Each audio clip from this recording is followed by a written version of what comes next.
behind the baller. My life is more than money and jewelry. My story's so crazy, dog. I said make a movie behind the baller. I went from playing sports to exotic whips. Ain't gotta tell me, dog, I know I'm the shit behind the baller. My life is more than money and jewelry. My story's so crazy, dog. I said make a movie behind the baller. I went from music exec to this podcast. Now I finally feel at home at last. Behind the baller. Yo, what up, y'all? This is your boy. You already know. You are tuned in to a brand new episode of Behind the Baller. This is episode 111. 111, y'all.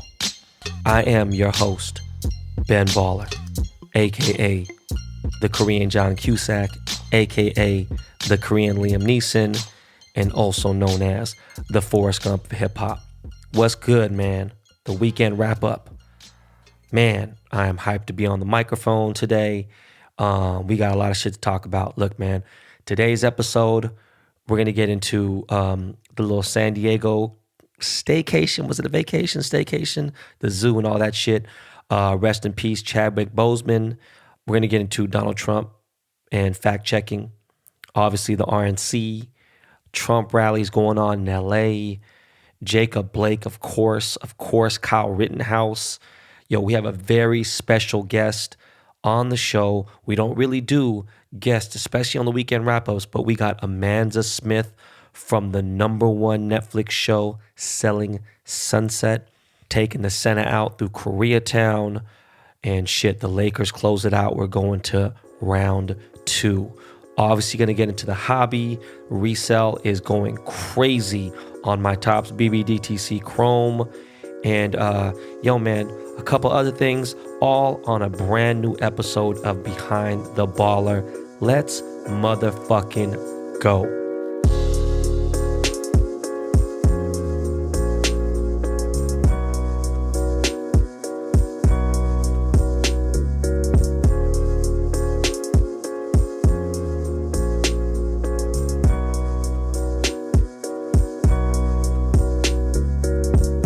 So, man, before we even get started, Chadwick Boseman.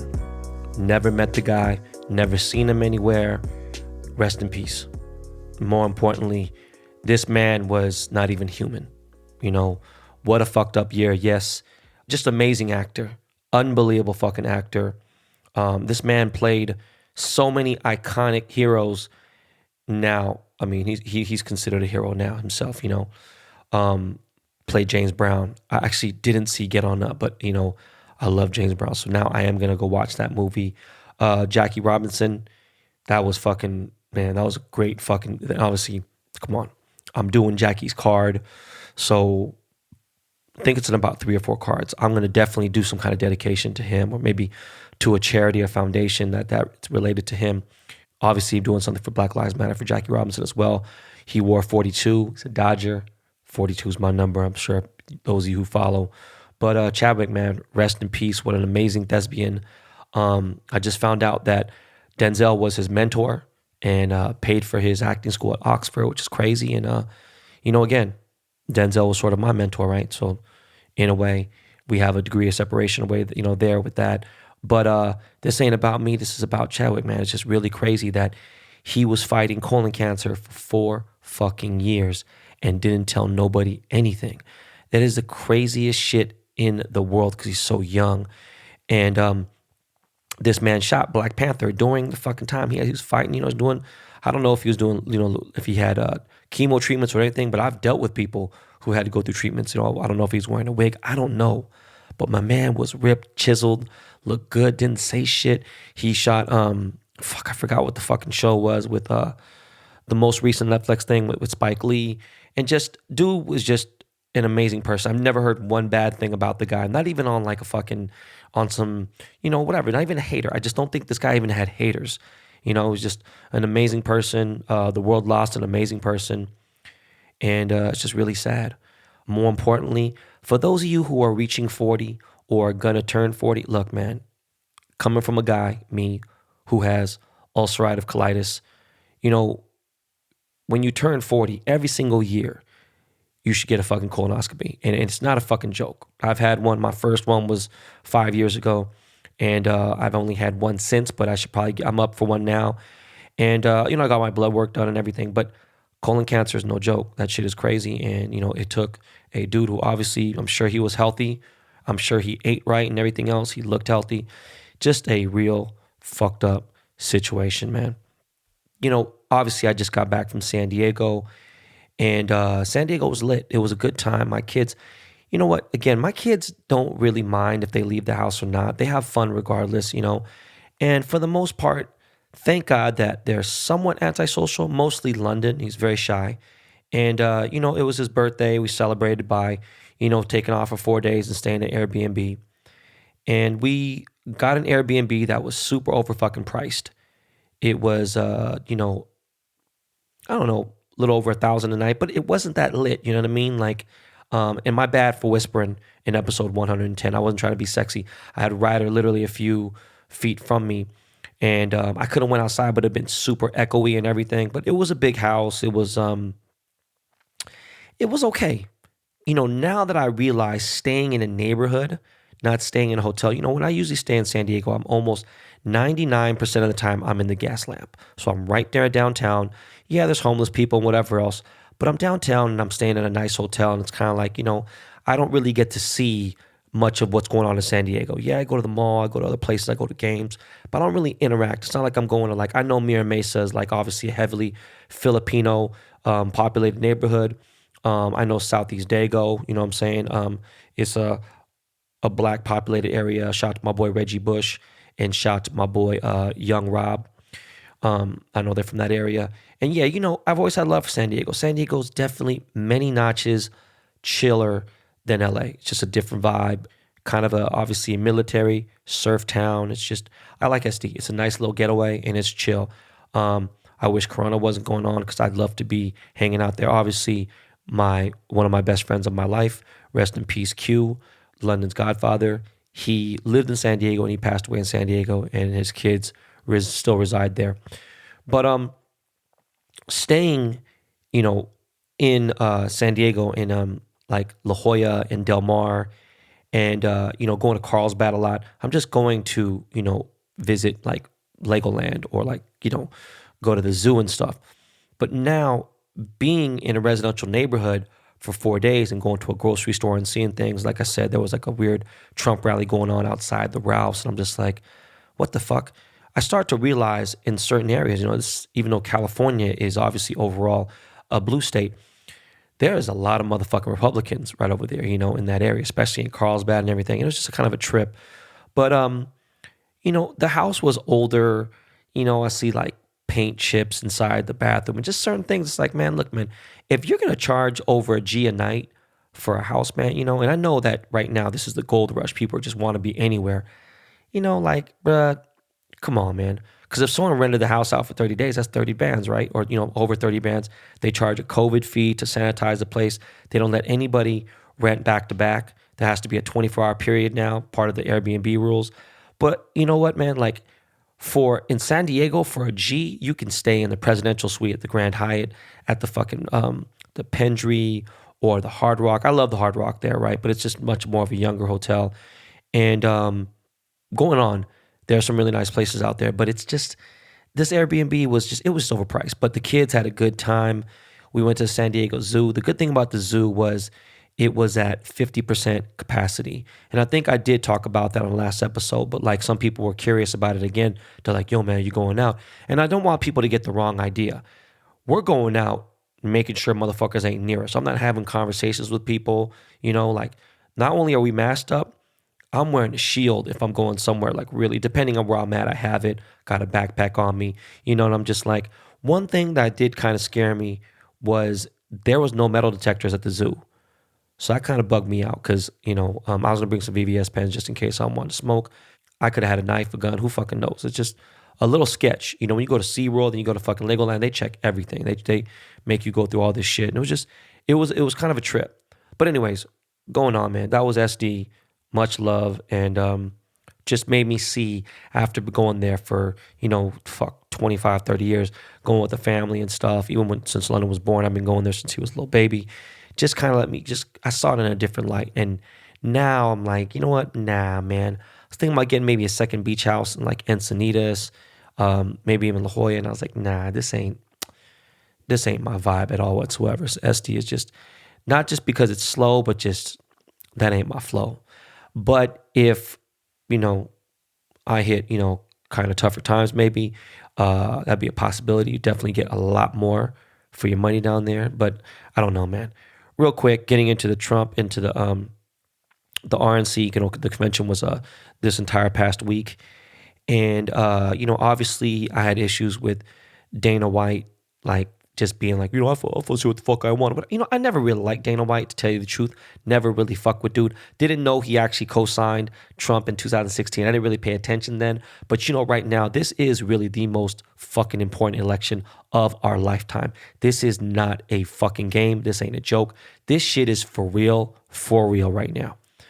And in the climate and the times, what's going on with all the fucking just, man, not even just the racism, but the fucking racial, just the fucking dividing, it's just between everything, like just there's so much separation, there's so much turmoil going on in our country. But how about almost 200,000 people are dead because of this dumb fuck? There's just so many things. And then you got this dude like, I don't give a fuck what anyone says. I'm going to be, and it's just like, you know what, dog? It's not about cancel culture. It's like, look, more so than ever now, especially if you're on Facebook. I'm sure I'm not on Facebook like that, but you probably see now, depending if you're on the right, left, whatever it may be, you're starting to see like, all right, shit, man, I really don't see eye to eye with this person. And no matter what anybody says, no matter what anyone says, I'm about right and wrong. I'm about real facts. I'm about 5 + 5 = 10, and it will never equal anything else. 2 + 2 = 4. It will never, ever equal anything else. Now, there are a lot more complex situations like that. With this, it's not that complicated. It is very cut, dry, very simple. If you support Trump, you are supporting a racist. So imagine, if your dad was a murderer, yeah, you might not be a murderer. If you had known about it, you'd be like, what can I do? It's my dad. Hey, man, you know what, bro? If someone's out there killing people, someone's out there doing bad, someone is out there really fucking, I'm talking about the worst of the worst. I ain't talking about someone that's stealing $7. I'm not talking about somebody who's parking 17 minutes extra long in an hour fucking, zone. I'm talking about somebody who's doing the worst possible crimes and everything you could think of. Look, man, if you support a man who has basically let almost 200,000 people die in this country, something's wrong with you. Okay, fuck the policies or anything else. I'll take a pay cut. I'll take whatever it may be. If you support a man who does not fuck with gay people, does not fuck with the LGBTQ community, does not fuck with, he wants immigrants out of here, when I would guarantee that 80% of my entire audience of Behind the Baller are immigrants in some way or the other, or their family was or something. My parents immigrated here. It is what it is. It's just, no matter how much of you want to say that you aren't a racist, there's no reason to say anything. Don't defend yourself. Don't say anything. If you support Donald Trump, you are, period. There's nothing else to say about it. People say, oh, because you watch CNN. Listen, no one cares. I don't care if it came from fucking, Cub Scout fucking weekly newspaper. Fuck what you see, what you hear. It's about over time directly seeing what this man says. I don't need anybody to manipulate anything. My ears hear it, my eyes see it, I know exactly what this man is about. All right. And the funny thing is, he don't give a fuck about 80% of his entire fucking fan base. And that's the truth, because he wouldn't let them in fucking Mar-a-Lago. But you know what? Beyond that, the RNC was a crock of shit. And Dana White is just a fucking bitch. And Herschel Walker, again, what a fucking clown. I still can't get over that shit. But hearing him talk on Thursday night, I was like, yo, dude, this dude is really tripping. Yo, but you know what? My boy, Daniel Dale, I don't know him. It's rare when I say my boy. When I say my boy, I really do know this person when I say that. I know it sounds crazy. But Daniel Dale fact-checked the fuck out of Dick Stain Donald. He fucked Donald up. This motherfucker was really spitting. Yo, Miles, do me a favor, Miles. Play that clip, please, of Daniel Dale fact-checking the fuck out of Dick Stain Donald Trump. President is a serial liar, and he serially lied tonight. I counted preliminarily more than 20 false or misleading claims. I want to go through a whole bunch of them quickly because I think it's all important. Trump said Joe Biden is, quote, talking about taking down the border wall. Biden has specifically, explicitly rejected that idea. He just said he'll stop further additional construction. Trump claimed, as always, that he is the one who passed the Veterans' Choice Law. Barack Obama signed that into law in 2014. Trump signed a 2018 law to modify it. Trump said, I have done more for the African-American community than any president since Abraham Lincoln. That is ludicrous. Lyndon Johnson, for one, signed the Civil Rights Act and the Voting Rights Act. Trump again touted a, quote, record 9 million job gain over the past 3 months. He didn't mention, as usual, that that gain follows a record 22 million job loss over the previous 2 months. He said he'll, quote, continue to lower drug prices. They've increased during his presidency. He said they opened a Jerusalem embassy for less than 500,000. Early documents show it was at least 21 million. He claimed NATO member spending has increased for the first time in about 20 years. Spending, in fact, rose in 2015 and in 2016 before he took office. He said he will always, and Republicans will always, strongly protect people with pre-existing conditions. That pledge has already been broken. He and they have repeatedly tried to weaken those protections in Obamacare. He claimed again that he banned travel from China and Europe. No, he imposed partial restrictions with many exemptions. Tens of thousands of people continue traveling over. He boasted about the COVID testing system and about his general response. Look, experts near universally say the U.S. was fatally slow in its response, especially slow in setting up adequate testing. He said that he ended what he called a NAFTA nightmare, and he signed a brand new U.S.-Mexico-Canada agreement, the USMCA. That agreement preserves, maintains most of NAFTA. He boasted about building about 300 miles of border wall. What he didn't say is that most of that is a replacement barrier. As of August 7th, according to official data, just 5 miles had been built where none existed before. He suggested that Joe Biden would confiscate guns. That's baseless. Biden is running on a non-mandatory buyback of so-called assault weapons. He said Democrats want to defund the police. Biden, again, doesn't, has rejected that. He said he has, quote, very good information that China wants Biden to win because Biden is soft on China or cheerleads for China. The U.S. intelligence community says China wants Biden to win because it sees Trump as unpredictable. He said Biden vowed to close down charter schools. Biden's plan is skeptical on charters, but would not abolish them entirely. He denounced Biden for voting for the Iraq War. Biden did indeed vote for the Iraq War, but what Trump doesn't mention is that he also supported that invasion. He said Democrats twice removed the word God from the Pledge of Allegiance at their convention. 2 individual caucus meetings outside the main primetime programming did leave it out, but it was uttered in every primetime event.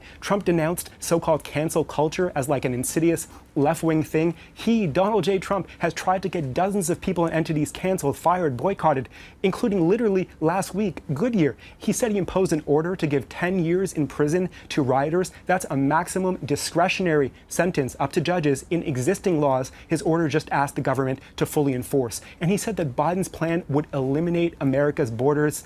No, just no. It's wrong. I need to be very clear with you guys. I'm not left. I'm not far left. I'm not right. I'm not far right. Okay? I'm not even in the fucking middle. Again, I'm just about right. What's right and what's wrong. Someone's like, yo, pick a side. All right, I'll pick a side. Anything but Trump. All right? Does that mean I fuck with Biden? I don't know, man. Anything but Trump, though. Do you know? I'll let the motherfucking orangutans that I seen at San Diego Zoo run this country before I let Trump run this. No. Period. All right? Obviously, we got to talk about Jacob Blake. You know what? They're trying to slander dude, talk about his past and everything. You know what, man? He could be the biggest piece of shit in the world. People could disagree with me. Yo, I used to be a different person. I think before I had kids, I was different. I think I've calmed down. Not necessarily worried about losing. You know, I still have no filter. But like, I've even gotten arguments with my boy Matt Belinsky. He was on the show. Very smart dude. He's actually an attorney. And there's things that he might say and he doesn't get it and whatever, boom. And at the same time, I realize it is age. Because I said more outlandish shit than he's ever said, more than a lot of people. But it's not that I calm down. It's like, all right, let me just, really see the big picture.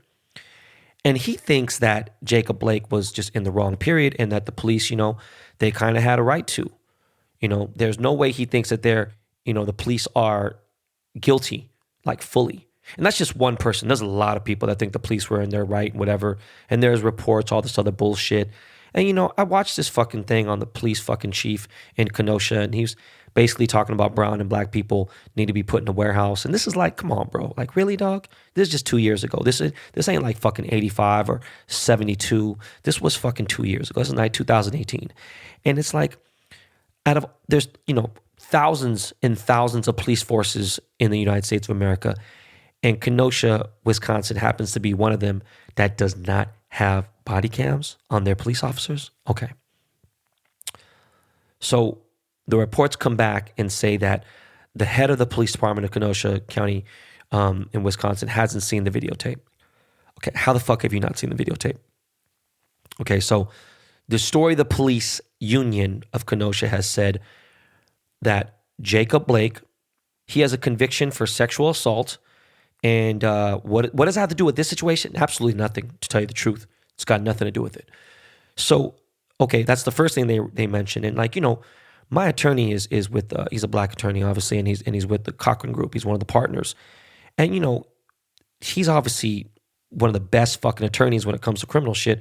What they're gonna do is obviously tear you fucking apart. So if you have any bad shit going on, and which he did, I think, I don't think it's allegedly. I mean, they had a record on him, and the person that was videotaping the incident of showing him get shot said that he was breaking up a fight.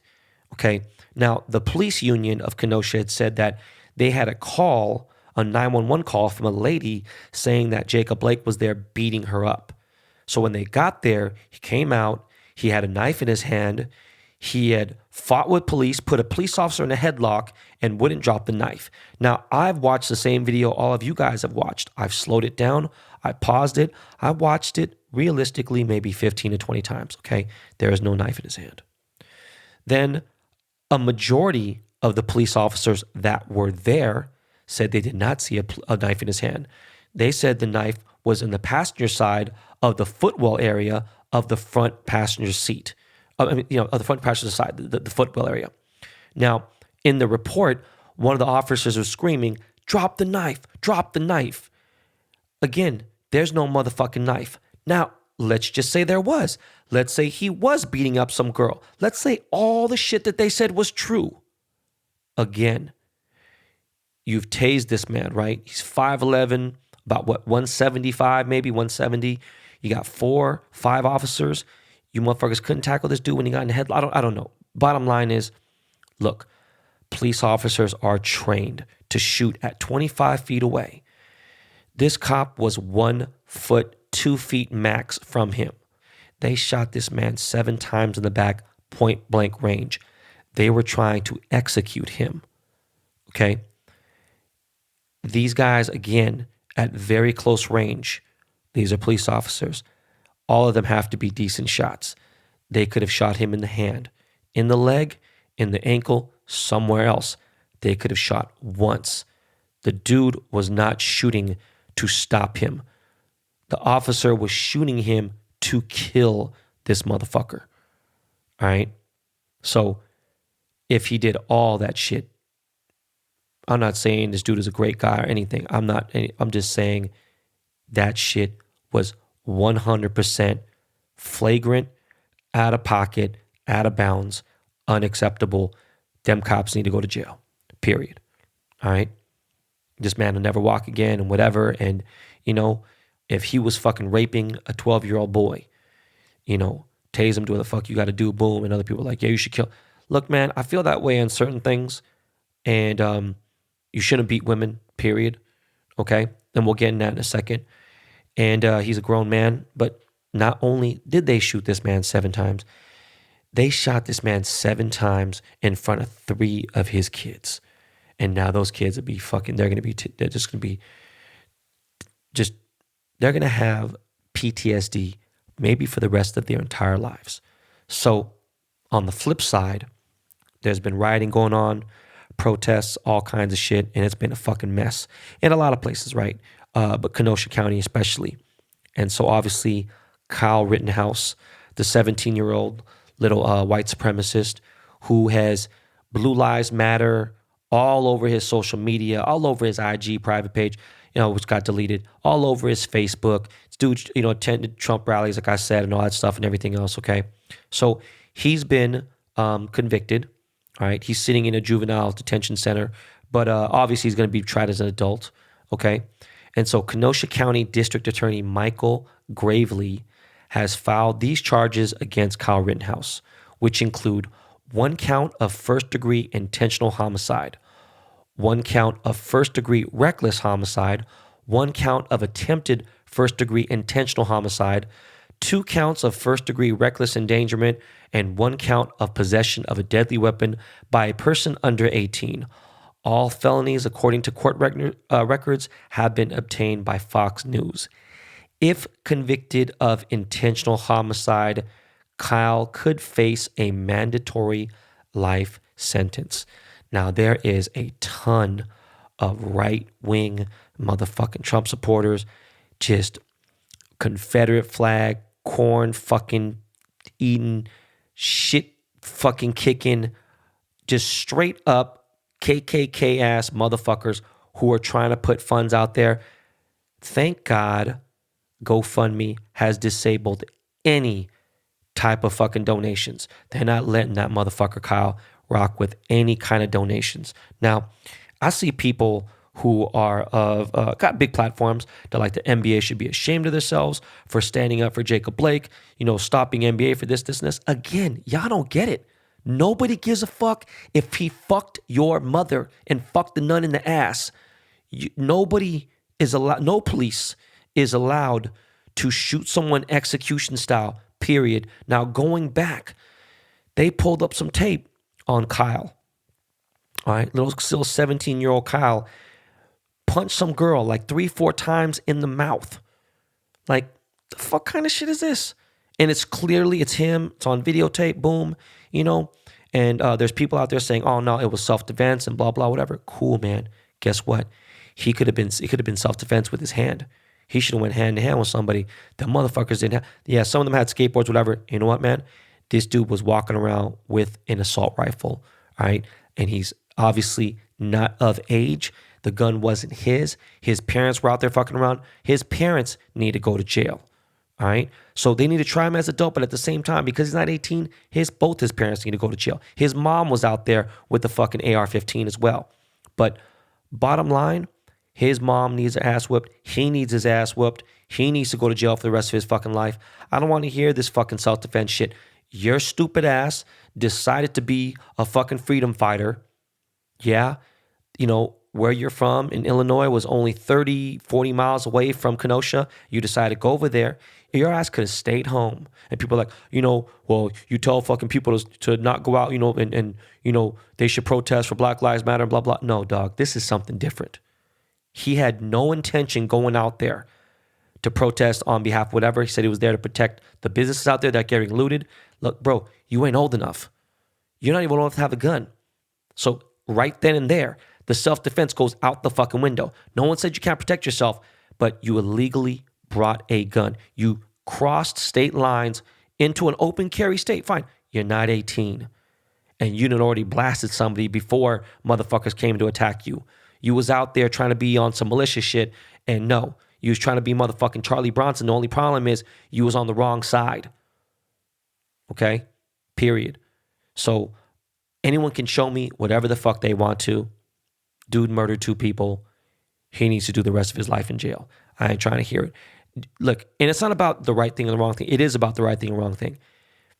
For some reason, past a reasonable doubt, if these attorneys, the district attorney, or who the fuck it may be, drops the ball and fucking Kyle's attorney somehow gets a W because the jury, whatever else, just trust me. And again, he shouldn't, no matter what he can prove. But if that happens and he gets off, which I don't think he will, you want to see some shit? 2020 is some motherfucker. And we're going to get into that later because 2021 is going to be fucking even worse. But I don't want to get too fucking deep into this whole situation. We have a fucking amazing show. We have Amanza, who's fucking beautiful, such a great person. She's already called me her bestie and just a great free spirit. You know what I mean? Like, I wish LA had more people like this. We have the beautiful Amanza Smith from my new favorite show, Selling Sunset. I can't wait for a fucking new season of that shit. And you guys should watch the show. It's real fucking girly, but it's something about it, especially with flipping and just just some of the glam and glitz of LA. It's just fucking hilarious. And just, I don't know, man. It's look, man, if rap could be in the fucking Real Housewives, I could be into this show. I can't fuck with Housewives. But yo, Miles, man, do me a favor. Throw me on some of that real good at Lowkey inspired music right now. And we'll be right back with my girl, Amanza Smith.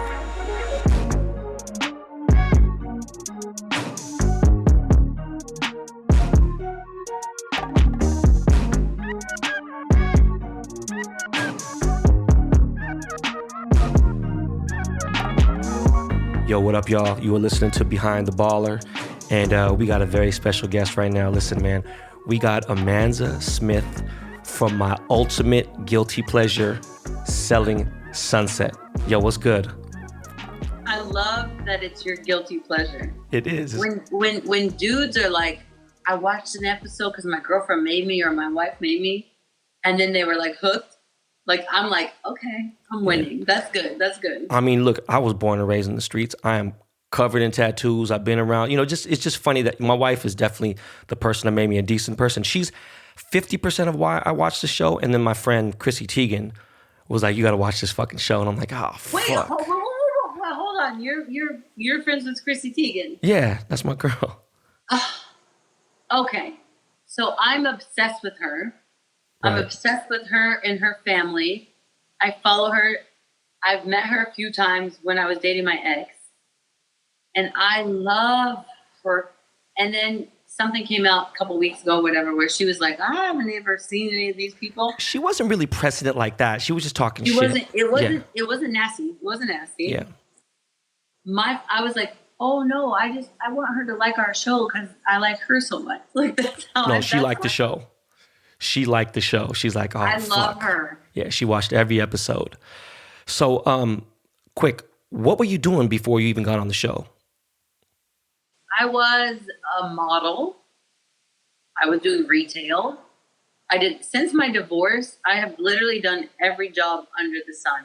Damn. You drove Uber? No, I know. I'm playing. No, wait, but ready, why? You want to know why? Because I didn't have a car. Oh, shit. So after my divorce, I literally took any job. I was walking dogs. I was nannying other people's kids. I was scrubbing toilets. I hadn't cleaned my own house in probably 9 years until after my divorce. It was a very humbling experience because I now had these 2 babies and I couldn't just go back to being a model full time. It was so inconsistent. And when I got a divorce from my ex, my kids were 1 and 2. So I could only work that they were with daddy, and they would go to daddy for a week and then be with mommy for a week. So every other week I could bust my ass and do whatever. I was working retail. I was making $11 an hour. I was doing everything, and then started designing little by little. One of my best guy friends is Jason Oppenheim, who owns the brokerage. Right. And then, finally, after I had kind of proven myself, he was like, oh, maybe you can stage, a few properties for us or whatever. Proved myself, and then I was working for them as their interior design specialist. And then it just kind of like built from there. And then about 2 years ago, he's like, you should just get your real estate license, because even if you're not passionate about real estate, you can bring in referrals if you have a client, or it's just more money for you. So I was like, okay. So I'm like, I don't like to study. I'm an artist. I don't like to read books. I listen to them on audio. I retain the knowledge, but I don't like to read. I don't want to study. So I was like, okay. So I found this program. It was like this seminar in like Long Beach. Took an Adderall. Went to the seminar on Saturday for 9 hours. Took another Adderall. Went to the seminar for 9 hours on Sunday. Took the test on Monday. Passed it. Walked in. I'm like, guess who's the new agent in the Oppenheim group? So I got my license, and then made sense for me to join the cast because I've been friends with them for so long. And so it organically happened. I joined the cast, and, and here we are. Right. Let me ask you for real, like Jason and Brett, right? They seem like straight shooters. Are they super cool in person? They are super cool. They have, and I'm closer to Jason than Brett. I've known them both equally. I've known them both for 20 years. However, somehow or for some reason, Jason's a little more outgoing, a little more personal than Brett.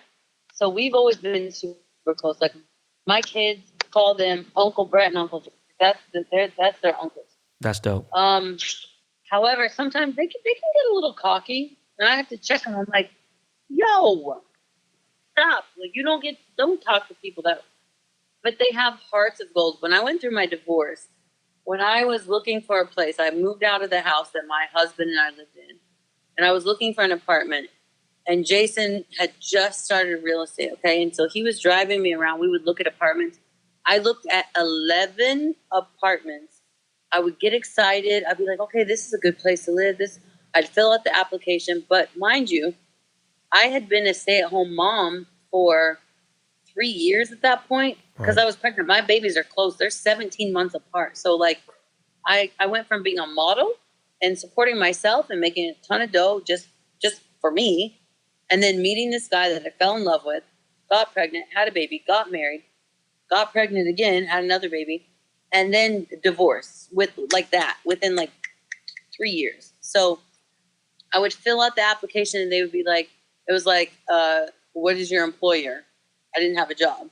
What's your credit score? My credit was shit. Damn. So I was like a single mom with 2 kids and no job. They're like, we have a stronger application, like. Right. So Jason he saw me I got turned down by 11 places to the point that finally he was like, you know what? Let me fill out the application. I'm going to say that you're my girlfriend and you have 2 kids and you guys visit sometimes. He filled out the application, got accepted like within, minutes. Right. And for I think I lived there for 4.5 years. Every month the statement would come in the mail to Jason Oppenheim. I would write the check from Amanza Smith, pay the rent, but he was on the lease. He co-signed for me to make sure that me and my kids had a roof over our heads. That's a real G. Yeah. Let me, how tall are they? I'm just curious. I think they're 5'4". Oh shit! Shorter than my wife. 5'4". How tall are you? You look tall. I'm 5'8". Oh shit! I thought you were taller than me. I'm not tall. You're the tallest girl on the show, aren't you? No. Oh hell no! Christine is like, she's like 5'9". Davina 5'9" is like, 5'9" and 5'8" is the same shit. Like she might be 5'11". I don't know. That bitch has legs like her legs. She's a are beast. longer. I ain't gonna lie to you. But like, listen, in the right light, when I look at Christine, I'm like, yo, she is really like. She's hot. No, I'm saying like when I say a beast, I mean like she is to the, you know what I'm saying? Like all the way the hair did, fucking Louis Vuitton all the way through, boom, the pedicure, everything. Look at, and there's nothing wrong with that. I've been successful for a long time. I get it. People see me. This is a business show. People know me. Most of my followers on my podcast, they all know, my history. So like when you see me pull up, if I pull up in $1 million car, I'm probably gonna be in a white tee from Costco. I might have the watch and the earrings, right? You know what I'm saying? But I'm gonna wear some shorts. But like, I don't really get. Wait, hold on. You said Costco, so you got your t-shirts from Costco? Yeah, I do. Because they're in bulk. Well, you know what? It's so funny. I don't name drop, but he's a friend of mine. We talk about him on the show a lot. But no. Name drop. Yeah. So John Mayer put me up on the Costco tees, and John's a good friend of mine. And it's funny because John and Chrissy, well, they're Chrissy's old house. They're neighbors. She just sold the crib. You're from Indiana. When did you move to LA? Okay, so pardon my dementia, but when was 9/11? Was that 2000 or 2001? It was 2001. So I moved to LA in 2001. Okay. I moved to LA 2001 in like March, April, but I was 24. Right. Like, I'm old as fuck. Like, people don't know I'm that old. What agency were you with back then? Who? Don't say you were with LA Models, please. What agency were you with? I wasn't with anybody. When I moved out to LA, I wasn't with anybody. Okay. You just moved to LA for what did you want to do out here? I started out, I wanted to do like commercials. I wanted to do hosting. Back in Indiana, I was like, ooh, E-News. Ooh, like, I wanted to be like a host for like E-News. Right. That was like my thing. So I moved out here and I got a commercial. Oh, fuck, what was my first commercial agent? It wasn't LA Models, but that's funny that you said that because after some time, eventually, I wasn't with LA Models because I wasn't tall enough to do runway. But I was with LA. It was like the affiliate. It was in the same building, Right. but it was their commercial department. Okay. So I was represented by their commercials. So I was doing commercials, music videos here and there. Like I was doing my thing. That's why I moved to LA. This is how naive I was. In Indiana, I'm like, oh, I want to be a model. Oh, why wouldn't I want to move to New York? Because that's if you want to really do like modeling that's where real models are. Sorry, guys. Sorry. No, it's the truth. Real models are in New York. I dated a supermodel. Trust me, I get it. I know. I was so naive. I was like, oh, I'm going to move to California. Like, so let me ask you for real, like, what was it like being the only person of color on the show? Was there like any kind of low-key racism on the show, or everyone was kind of cool? But this is the thing. So, no, only because, look, I've known these guys for 2 decades. Right. They've been my best friends. So I never felt like, oh, I'm the token black girl, or I'm like the pretty black girl because I had already been friends with them forever. Had it been a situation where I didn't know anybody and I was joining this cast of a show and I didn't know them, it would have been very apparent to me that like, oh, you're filling a space. Like you're here for this. But I didn't feel any of that because I hang out with these guys regardless of had I joined the cast or not. I would still be hanging out with these niggas like every other weekend, every weekend, every other week, whatever. Right. For years. So I never felt that. However, a couple weekends ago, I said to Jason, I was like, hey, he's like, what? I'm like, you're welcome. He's like, what do you mean? I'm like, you understand, right? That if season 2 and 3 of this show had come out in the environment in which we're living right now. The climate right now. And you didn't have some melanin on your show. Yeah. I'm like, your press interviews, everything would be so much different. He was like, you know what, Amanza, I love you. And I know that. So, but the beautiful thing is they didn't have to just go out and cast a black girl. I was their friend anyway. So it just worked out. Like, No, you had a powerful presence. The reason why I was saying that, like, and you said you knew all these people. I personally want to jump into the TV and pour a drink on Davina, like several times. I wanted to slap. I was like, man, this bitch about to get slapped the fuck up. Like, how did you contain yourself from not turning this shit into Love and Hip Hop with her, especially? I love and hip hop. I love it. Before we started filming, I worked in the office with Davina for like a year. So I was the interior design specialist for the Oppenheim group. And Davina worked as an agent, and her desk was, 2 feet away from mine, and we became close. Oh, okay. So, and I know, and Davina is lovely. She has the best intentions. Sometimes Davina says things, and I don't know why or what. It's like she doesn't really know how to read a room. Right. Like she can't read the room. I can tell that. And she'll say things, and I know her well enough to be like, like I know you mean better, but it's just almost like it's like if one of my kids because they don't know any better, they'll say some shit, and it's like, yeah. But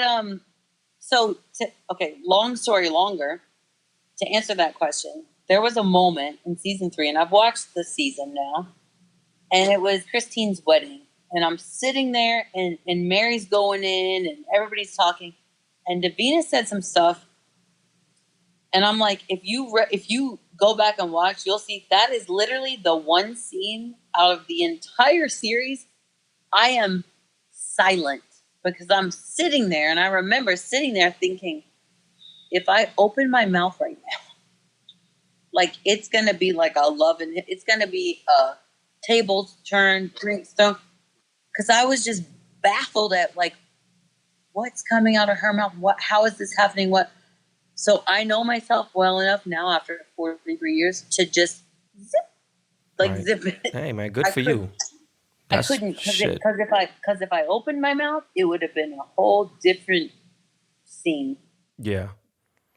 I mean, look, man, that wedding was crazy. The only thing is, I've actually been to that venue like 3 or 4 times. I've been to some ghetto weddings there. I've been to some cool.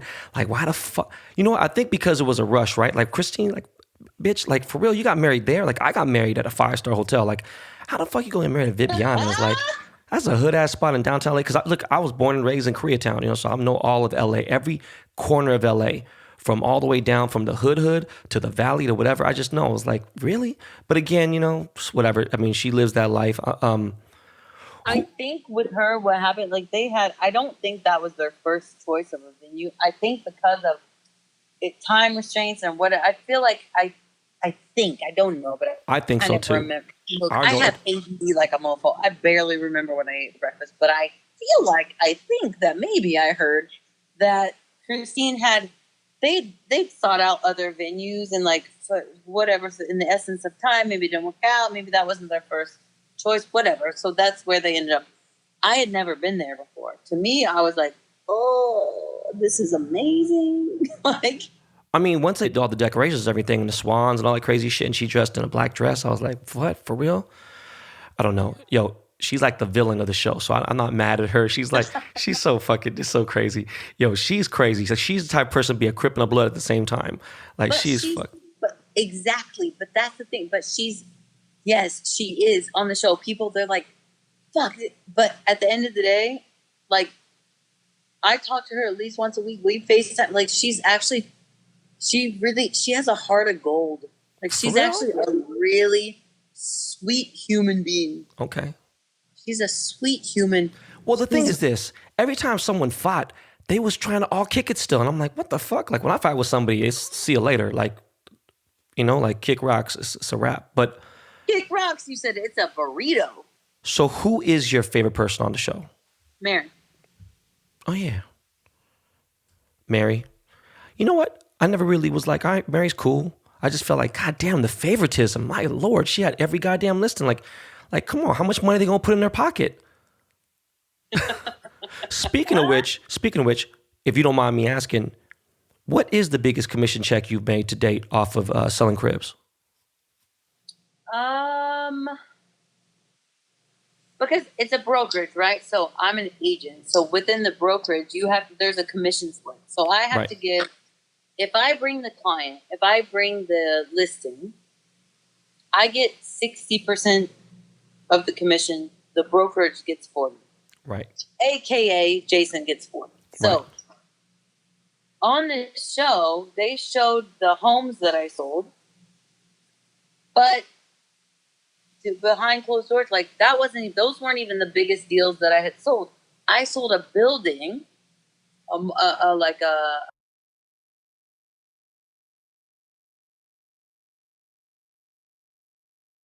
multi-unit, multi-family apartment unit, 30-unit building for $6.5 million.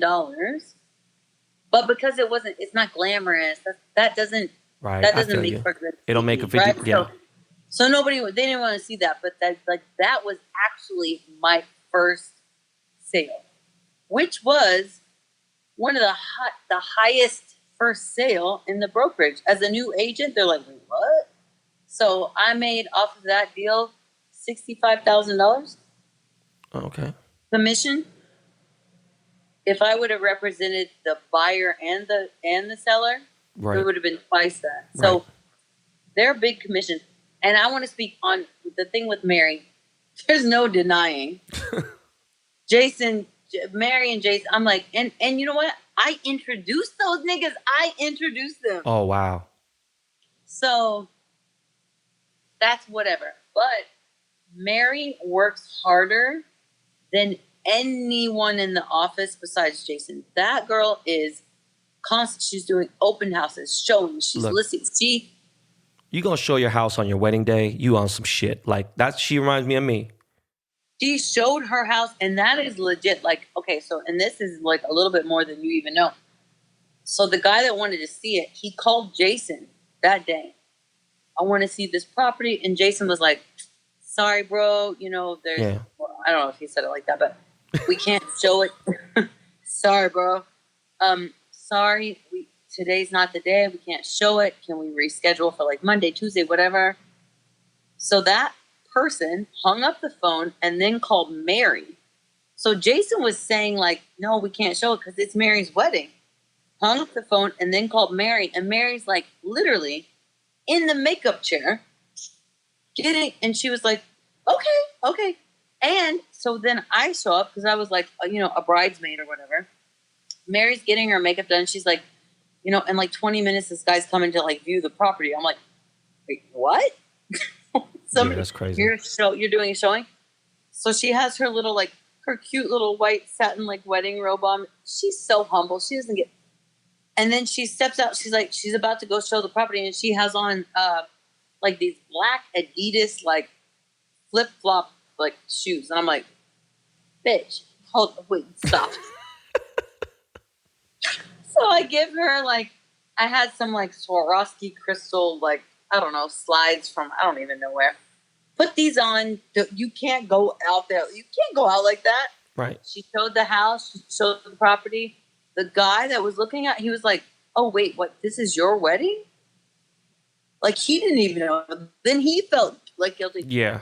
Long story short, she sold the freaking property because she showed it. That's how much of a hustler she is. No, listen, I feel it because if you gave me a bowl of rice and came back 30 minutes later, I'm gonna have a fucking restaurant in this bitch. Like, I don't play that, like, for real. I'm a hustler, I get it. But I'm in a different place in my life now. Like, she's on that grind, I get it. And then when you guys are in the office gossiping, like how you guys have Friendsgiving and you guys are like all rolling out, and just the way the show is put together, is it even close to that, or are they really just like throwing the extras on it? No, it's real. So you said Friendsgiving, and I'm gonna speak to that point because Friendsgiving has been a huge thing in our friend group for years. Jason has always hosted this beautiful, Friendsgiving, and I actually, when Jason and Mary dated, and then they like had a falling out, right? For me, as the best friend to both of them, I was in a fucked up position. I was like, Mary was in love, so she's like, oh, if we made up, like she was cool with Jason, but then I wasn't cool with Jason because I was like, I'm not cool with what just happened. So I literally sat out Friendsgiving one year because I was like, I'm not going to show up at his house. I'm not going to eat his food. I'm not going to, accept his whatever, his people serving me whatever because I'm upset with him. But Mary was like, oh, but we're okay. So she went, and I literally sat at home by myself. And at that specific day, my kids were with their dad, and it was Thanksgiving. And I sat at home by myself because I was like, wouldn't go there. It's that real. That's why we have a show. We have the most fucked up. It's a family. It's so wrong in so many ways. Right, like we right. have so many. It's like an incestual debacle. Like we have this like dynamic in the office, and that's why people were drawn to want to give us a show. Right. And no, man, it was good. We really, really love each other. Like I could hang up with you right now if I were hurting. If I could hang up with you right now, call Jason or Brett or Merrick or Romaine, or Christine's in Montenegro with her like billionaire husband.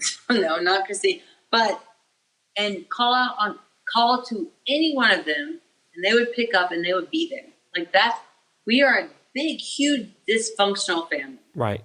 So you cool with Heather then? You and Heather are good? Fucking love Heather. That's dope. That's what's up. I do. I love her. We had our moment, but after that, we've had moments prior, and it's like we get each other, and she's, You and her are my favorite characters on the show. I give her mad respect. We had our thing, right, in season 2, whatever. I said some shit. She barked back. We were both very passionate about what we were speaking about at that moment. Going into it, production was like, Amanza, you're signing on as a new cast member. Who do you think out of the girls that you don't really know yet that you'll be close to? Who will you get on with? And I was like, I totally think Heather. Like, I think Heather, like, she has dimples like me, and like she's super sweet. She seems down to earth, and like that. And then it's like the first day of filming, and I say some shit, and then her and I were like in this like thing, and I'm like, what the fuck is happening? Like, stop. That's crazy. Well, how long did you guys shoot? Like 12-hour days, or like was it like all day long? Sometimes we shot between 3 and 5 days a week. Of course, not every cast member shoots every day. So sometimes it would be, it was broken up, but it was a lot of hours of shooting, and it was like 7.5 months of shooting. Holy shit, for real? God damn, because I used to have a reality show on Fuse, and I remember we shoot fucking 6 fucking scenes a day. I was like, man, listen, fuck this. I'm not doing this shit no more. And it was... We would film like 1 to 2 scenes a day. When we did office scenes, sometimes we would do like 2 office scenes, but it was so sporadic that it was all over the place. Right. We literally, the only reason why our show was able to be edited and then put out to the Netflix, universe in time is because we literally shot our last scene, my last interview. The one-on-one interviews when you're like sitting. Yeah. When it's like you're sitting on a couch and like talking to like the camera. Yeah. Okay. My last interview day was the day less than 24 hours before COVID, like complete lockdown happened. Right. March 11th. Right. So we like scraped it by the skin of our teeth, and they were able to put everything in the can, edit it, and put it out there just for that. But so people, like, it was 7.5 months of filming. Damn. Is there going to be a season 4, or are you guys done? We don't know. We haven't been told anything. Netflix is so tight-lipped. Yeah. They're so tight-lipped about everything. But because the show has had such a positive response. Right. Huge. After season 3, I can't imagine that there would not be a season 4. Right. However, we don't know shit, Right. No, I mean, trust me. I just did, George Lopez did a comedy special on Netflix. And for the last 5 or 6, no, maybe 7 comedy specials, they all been on HBO. So he did his first on Netflix. I brought him out for the last 2. And then he's like, yo, I'm doing Netflix. I need to fly you out. You need to bring me out. And I was like, fuck it, let's do it. And then it ended up being Netflix. And I know, like, I didn't know shit. No one knew nothing. No one was saying shit. No one gave us any info. I'm like, wait a second, motherfucker. The show's coming out tomorrow? I'm like, how come you never tell me? He goes, we didn't know. I mean, no, it wasn't tomorrow, but it was like, they gave me like 48 hours notice to like, I was like, okay, cool. No, but that's right. That's right. They will tell us before we are able to tell everybody else, but we still don't know anything. Yeah. But I can't imagine that. Nah, y'all gonna get a season 4. My wife, way before the show started, she was an enormous fan of that TV show, This Is Us. I never fucked with it, didn't really care much about it. No. That's not what it's called. What is it called? This is Sus. Oh. Because Justin Heartless. So let me ask you a question. I might have seen dude a couple times. Like, I know there's the black dude on the show. I done ran into him at the Laker games here and there. Seen Justin out randomly at restaurants. Seen him at Sunset Tower. Seen him at Chateau Marmont, the whole 9, whatever. And so my wife was like, yo, the girl on the show is married to the dude. I was like, oh, okay, cool, whatever. She finished the seasons before me. I ended up watching. The girl seems like a sweet girl, whatever kind of misinterpretation that goes on. Did she really find out about the divorce, like, on the fucking show? I swear to God. I swear on my children. So I met him a handful of times through Chriselle, through the office, whatever, at social gatherings, whatever. But even before I was an agent. Right. And they were always the couple that I looked at and I was like, okay, so cheesy, but like #goals. Right. Like they're both beautiful.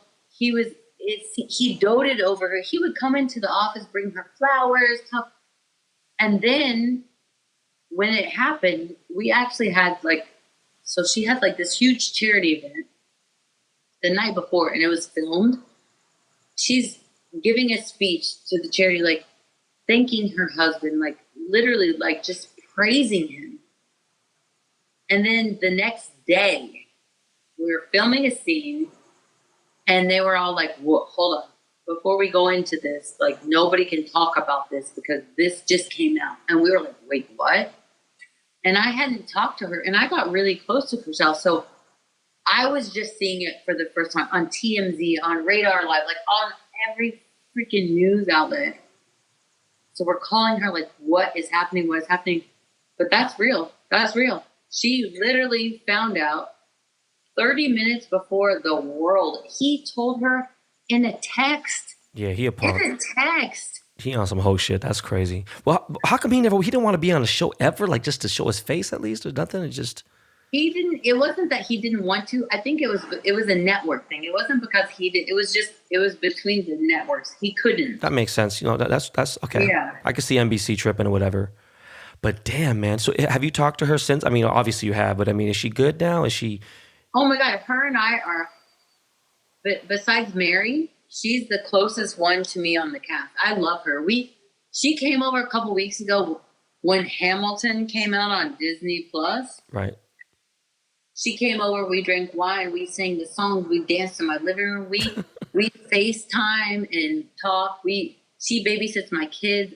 We love her. So like, she's cool. But I mean, she's like good again, or is she still hurt over it? Is she? Of course she's hurt. Of course. However, she's strong and she's moving on. You know, and it's fucking sucks.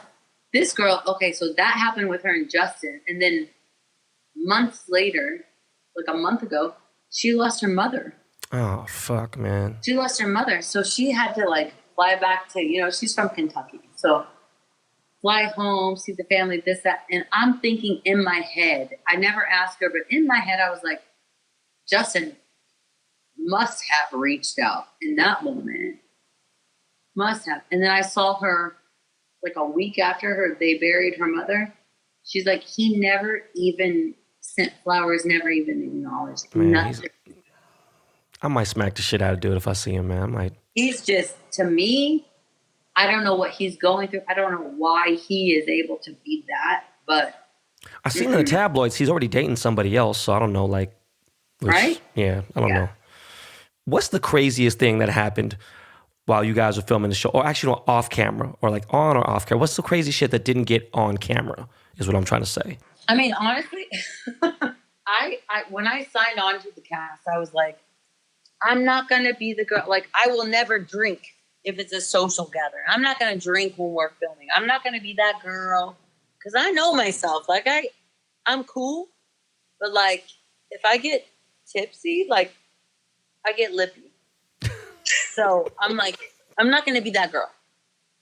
However, there was a scene, there was a moment, and it was Christine's birthday party. And that day, I showed up at Mary's house at like noon, half a bottle in an Uber. I'm like, I took an Uber. My wine bottle is like half empty already. So I had a bad day. I'm dealing with like single motherhood, like Ralph disappearing, like whatever bullshit I was going through. I was so on a good one that day. And then it was Christine's birthday party. And then I had heard that she had said such and such about Mary. And I was like, so right. I was like, I remember you was on so, one. If I had to take anything back, it was, and they edited it so beautifully. They cut out so much at that birthday party. I hijacked her whole tarot card reading. I was like going in on her at her birthday party. And I would look over to Mary. I'm like giggling. I'm like, and I would look to Mary and I'd be like, she looks so beautiful, right? She looks so pretty. She looks pretty, right? Like, at least she looks pretty. But then I would go in and be like, okay, so behind the scenes that day, I walked into the birthday party. There were balloons like in the doorway. I like whacked the balloons out of the way. I was like, go. I'm here. And I was like an hour and a half late. It was like, oh, that's right. You're always late. Oh, you're always late. I remember that. You know what? I was always late. I was always late. You know what? Fucking sue me. I'm sorry. When I signed the contract to join Selling Sunset, my life was significantly different. 2 weeks, I don't even remember now, but maybe no more than a month into filming, my life flipped on its head. It went from when I signed the contract, I told production, I was like, hey, okay, every other week, my kids are with their dad. So every other week, I can film from sun up to sundown. I will hustle. I can work as much as you need me to. However, on the weeks that I have my kids, this is the time I have to pick them up from school. This is when gymnastics starts. This is when flag football, blah, blah, blah. And they're like, hey, you can work with that. And then, 2 weeks, a month into filming, that all changed. Suddenly it was like, oh, wait, hold on. Now they're mine 24/7. So I had to figure it out. I had to hire a nanny. Yeah, I was late because I was still trying to figure out my life. Man, I ain't tripping, yo. Look, again, I know a lot of single moms. I remember during just random times where I dated chicks who had kids, and I never really tripped on that thing or anything.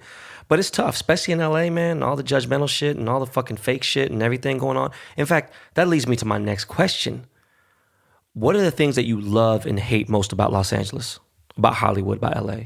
I love the fact that I've been given so much opportunity. So if I were still living in Indiana right now and I was decorating, you can only go so far with that. In LA, it's it doesn't matter. It's about who you know, right? So if you get that one, right? If I decorate Ben Baller's house, right, and I post about it or whatever, that's gonna give me notoriety. You don't get that in Indiana. So there's so much opportunity out here. Whatever you want to be, if you want to be the best fucking shoe shiner on Ventura Boulevard, whatever, and you make it and you do it right and you promote it right, you're going to be a millionaire. Yeah. So there's that. I love that. What I don't like is having to fumble through the superficial, the fakeness, the users. I am cut from a different cloth. I'm from the Midwest. It's a great place to be from, but I came here with morals and values, and if I'm your friend, I'm your friend. I will not throw you under the bus. I don't believe in hitting below the belt. There's so much fakeness out here because I feel like a lot of people that come out, they're implants from all of the states in the U.S. They were either the prettiest girl in high school or the prom queen or whatever. And then they come to LA because they think they're going to be big shit. So they have this perception of themselves that is ugly and disgusting and superficial. And that's what I detest about this city. Stop, guys. Stop. No, I feel you. I mean, I was born and raised here, girl. So I was born and raised here. I get it. I see people come in. I see them get swallowed up. I see girls come here with the dream and then get out, boom, get torn up, just spit out and all that and everything else. Let me ask you, what's your favorite restaurant in LA? Ooh. I love sushi. So probably old school Katsuya, but not. Yeah, Ventura Katsuya, the real one. Not Katsuya on Sunset and Vine. No, you're talking about the real Ventura Boulevard, Studio City, the original Katsuya that actually licensed the name out. They're fucking incredible. I love sushi, and I didn't love sushi until I moved to LA. That's my jam. Yeah, that's good shit. So what's next for you? Where do you see yourself in 5 years from now? Ooh, in 5 years. Okay, so I'm open-minded. I feel like Selling Sunset is going to get a season 4, 5, whatever. And I will gladly and, without hesitation, join the cast for that. However, I have had in my vision book for 6 years, I want my own show. I want to host a show on a major network, a feel-good show about design. Remember the show Extreme Home Makeover? Yeah, that was a good show. Move move that bus, and everybody's cheering, and it's like, But on some cool shit, it's like on some you find a family, they have an issue, and then you help them. I want to be a part of a show like that, to where there's no drama, there's no catty drama between the girls or the cast or whatever. So within 5 years, I either want a show like that I'm hosting, or guess what? I'm going to say this is so ballsy and so fucking douchey, and probably everybody will be like, oh, who does she think she is? I fucking love Ellen. I love Ellen. Love her. She's in a little bit of heat right now. Yeah, you know what? This is the crazy part. Before Ready? I'll let you continue. Ellen been cool always with me, but go on. I'm Black Ellen. I'm Black Ellen. I love people. I love kids. I love design. I am funny. And Ellen, she got her show at 40. She was 40 when she started the Ellen, right? And she had a really good run. And I don't know where that stands right now. But I'm 43, barely on the heels of 40. I'm Black Ellen. I would love to have a talk show because I know I would do good with it. No matter what, like, I just make me rich because I'm going to make everybody else, I'm going to help so many people make me rich. No, it's dope. You got the right energy about it. You got the right vibe. Look, man, that ain't really that tough. I think that you could achieve that. And, you know, I'm with WME. I used to be with CAA. And, like, I'm not really thinking about anything theatrical. And they're, like, trying to do this other thing about my life story. But, like, I got the podcast. I have my jewelry business. I got my cannabis business. I'm chilling. I'm cool. I don't even want to work anymore. I'm just kind of over it. But for you, I feel like right now you have so much ambition. And I could see it in you. I could literally feel how much you want to fucking put out there in the world. And I can't wait for you to do it. I love that. Thank you. And I do. I have 2 kids. I have mouths to feed. I'm like, I have to hustle. I know you do. I got 3 kids, 3 tuitions. Like, you don't want to know. Like, you know Hold what I'm on. saying? I Like, only thought you had 2 because I trolled you. I was like, nah, I got 3 kids. I got 2 boys 20 months apart, and then I have a daughter. your daughter is. Can we talk about your daughter for like 3 seconds? Oh God, here we The go. post that I saw, it was her second or third birthday. Right? You posted, it was like either her second or third birthday. You know, growing up, and the things that she said. Do you know if she told me she wanted a Ferrari tomorrow, I'd have to get it for her. Like, I can't say no to her. She's just like, I'll send some goons to go. It's like, that's just my little baby girl. I just can't. Like, so she's just yummy. She was so delicious and yummy. She said, fuck, I have to go back and look at it. But she said something that was so brilliant. I was like, she's just crazy. She has a great imagination. You know, like, it's fucked up because of COVID, so she doesn't really, like, the boys, they have their own thing with the video games and stuff, and she watches it, but, like, they don't want to play with her the same, and so they get into fights. wait, hold on. And so she starts up shit. I remember she wanted lemonade. She wanted lemonade. She's like, I want lemonade. And she was so dramatic. I'm like, Yeah. Oh, she's super dramatic. Super. Daddy's good. Like, she has you wrapped around her little. For real, it was different. Like, a girl's totally different. The last question I ask every guest that ever comes on the show is there anything that you would like to ask me? What? Yeah, that's the question I ask everybody. I just stump them like, boom. No, and you know what? I don't think so. I don't think there's anything I want to ask you, but I will say to you that I did do my little bit of research on you, and I went back through your Instagram and I saw things, and I want to say I have so much respect. You were so out there. You had an addiction at a point in your life, right? To lean. 2 times. Right?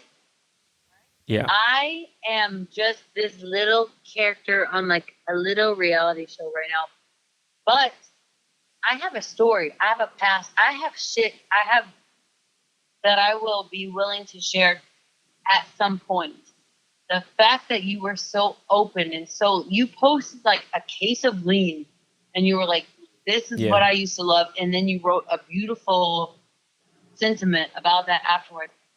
I feel like I could do the same thing. Like, I wasn't that, but a different narcotic. Okay. Right. And I feel like it's so, when somebody's so willing to be so open because your life is different now, you're like, I don't give a fuck. Like, yeah, this is what I did. And look, now this is where I am. And that's me too. Like, I have a story. I have some shit. So, I'm not quite ready yet to probably put that all out there, but Yeah.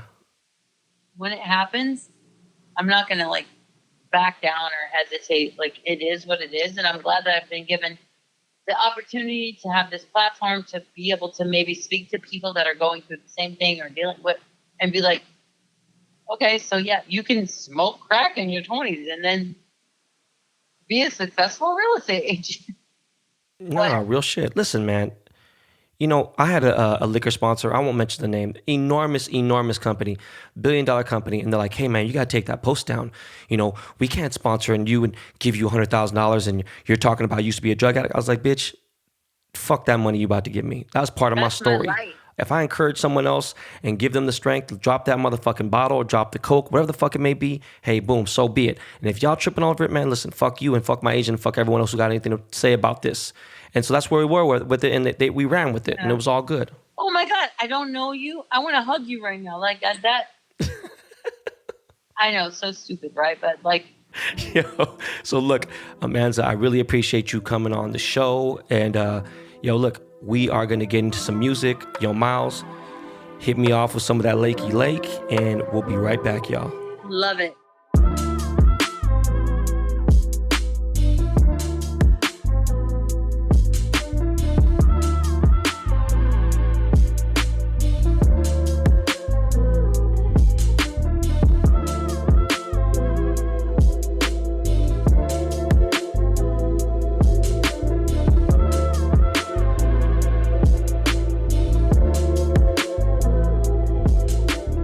Yo, man, I hope you guys like that. That was cool.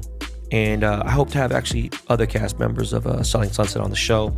Someone asked me the other day, it's like, hey, man, you should be on the show. You know, it's just like, you know, I'm not going to be on the show, one.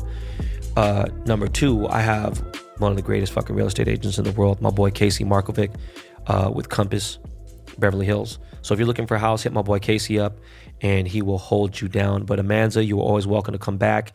And obviously, I would love to have Heather, Christine, fucking Mary, fucking anyone. Oppenheim brothers. We talk about some gangster shit, you know. But yeah, man, you know, this weekend was real chill. Obviously, I was gone. And then I got back, got a bunch of gifts. I had all kinds of amazing gifts show up. And shout out to my boy Mike Amiri. He had blessed me with some real fly kicks. And you know, yesterday I decided to just take a drive. I was like, fuck it, I don't want to go to Malibu. In fact, by the way, I just got a message from the car community that no longer Malibu Country Mart and Malibu Village will no longer be hosting any kind of car events or anything. So please don't go there, blah, blah, whatever. Hey, you know what? Cool. Everyone I saw was following all the right rules. I don't know if there was a breakout in Malibu. I don't know what their issue is. But if I want to go there and get a motherfucking cup of coffee, I'm pull up, you know, and too fucking bad. But FYI, PML Quick Strike is coming up, and I am going to break out the K-Town motherfucking destroyer. So get ready for the PML Quick Strike. It is in 2 weeks. It is September 12th. That is a Saturday, and you can see the Black Mamba K-Town Destroyer 8 in person. And by the way, so I decided just to take a car for a drive. I was like, fuck it. I'm going to drive through Beverly Hills. I went up and down Rodeo Drive, was driving around, you know what I'm saying? Went through Fairfax District, went down Melrose. I decided to hit K-Town, decided to hit my old hood. And I picked up my cousin Steve, souped up my cousin. He had never been in the center. I tried to make him drive the car. He's one of the very few people on earth that I would let drive the car. He did not want to.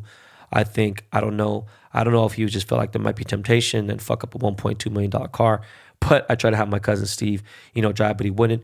And then we got on the freeway, and a GT3 RS pulled up on me. Looked exactly like me and mine. My old one, it was white, and had a yellow roll cage, and had some, had some mesh wheels. It might have been BBSs, I don't know. And the dude pulled up, and he started getting on my tail. And I was like, okay, dog, dude wants to play. You know, you got a GT3 RS, and you got a young dude in it. This dude is thinks he's a race car driver, you know what I mean? And so he starts smashing up on me. I was like, oh, okay, fuck this. I'm my cousin. He knows what time it is. My cousin owns a GT3 RS and he has a Porsche Turbo and all kinds of cars. And I was like, okay, so let's get into some gangster shit. So we got on the freeway and we started going through some Swiss cheese and I was smashed probably 135, 140, light work, but it was traffic. And I let the dude catch up and he catches up to me and he shows me his phone and he's showing me that he's listening to the podcast. And I was like, oh shit, okay. But yeah, his name is, on Instagram, it's RT, I believe, at ARTY, and he's got a 1,100 horsepower, Gintani tuned McLaren 720. So dude is, he's with the shits and everything. And he got a little video of me rolling. It was pretty cool. But I had some stupid motherfuckers in my DMs talking about, let me ask you a question. Do you think wearing a mask in the car is going to actually help you? Maybe because my cousin was in the car. You fucking mongoloid brain, dick fuck. Like, fuck you. Like, you think I'm not trying to wear the... Look, I'm not really a big mask wearer because it's comfortable and everything else. I'm doing it for safety. And I have my cousin in the car. He was wearing a mask. I'm wearing a mask. And that's just the way it is. And I'm good. By the way, my mom brought me the most amazing fucking masks.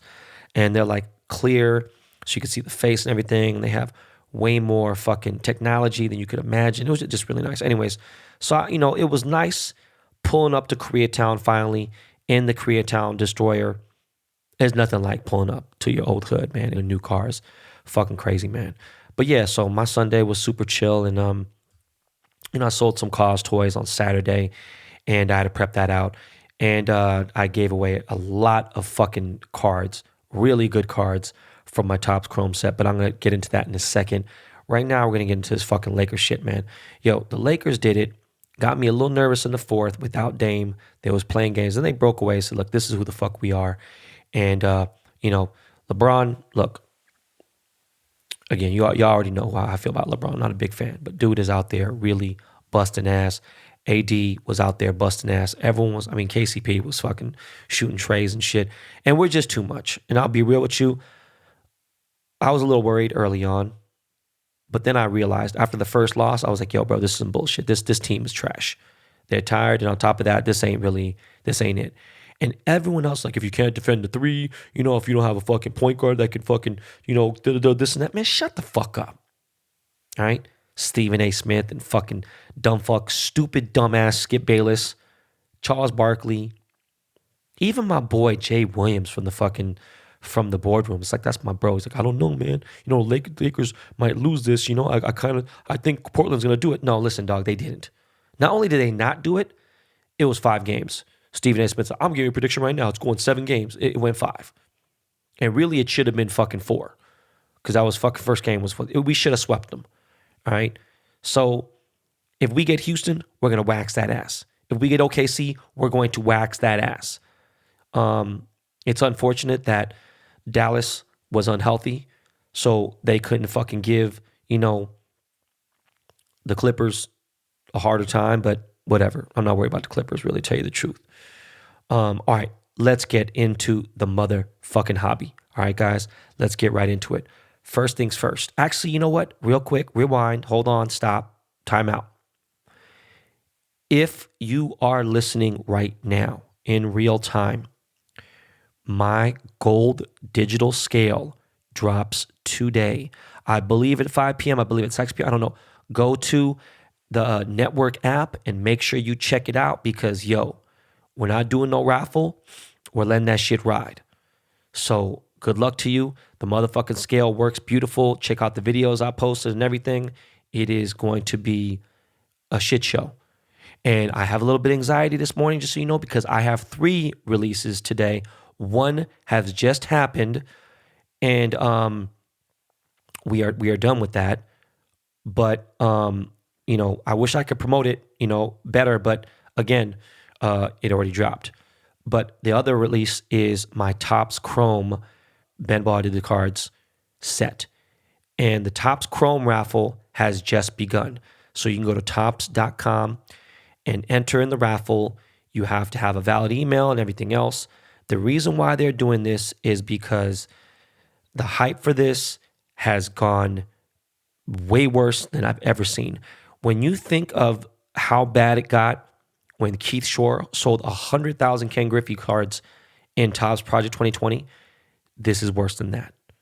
One, because there was way less supply and a little more demand than when Topps Project 2020 was at a fucking Mount Fuji, Mount Everest peak, right? It is crazy. The hobby is fucking nuts right now. So my Topps Chrome set is very limited, right? There's several thousand boxes available when usually there's over 100,000 boxes. I think Sapphires are like 60, 70. I don't know. Don't fact check me on that, but it's somewhere maybe 60,000, 70,000. Some of these other ones are definitely very high numbered boxes, right? And the Montgomery Club had their pre-sale on Friday. There's already boxes going on sale on Friday, and boxes were selling for $1,100, $1,200. There's auctions right now that are ending at $1,200, and it's fucking crazy. When I say auction, I'm talking about buy it nows. I'm talking about this shit is going. I've seen buy it nows at $860 on the low end. Most of these are average going for $900 to $1,000. It's fucking crazy. So with that said, I know I promised that I would sell my autograph boxes for $999. Now, that's just not going to make sense because people have gotten way too fucking crazy with this. All right. I imagine that these boxes were going to sell for $500-$600 max, and that's cool. That's double retail. What the fuck? But nope. Now they're going for fucking over 4 times retail. And my autographs are worth a little more than that, but I still want there to be healthy room available. So I'm going to sell my boxes next weekend, and I'm going to put them up there. Next week, whatever. I'm going to put them up for $1,111. This is episode 111. I'm going to sell my Topps Chrome 1 of 10 boxes for $1,111. So 1111. I like that number 1111.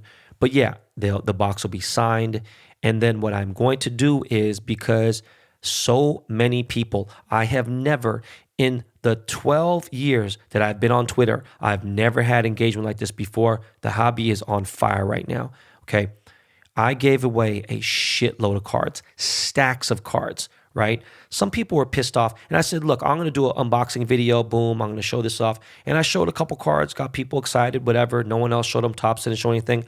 I showed the cards myself. That was it. Nobody else leaked anything. Beckett ran a story, gave the checklist. I did all the other stuff. Okay. I have not uploaded a video in almost 10 years on my YouTube page. I'm not really a big YouTube person. And if you Google Ben Baller did the card or Ben Baller Topps Chrome, you'll see it. It's a 15-minute video.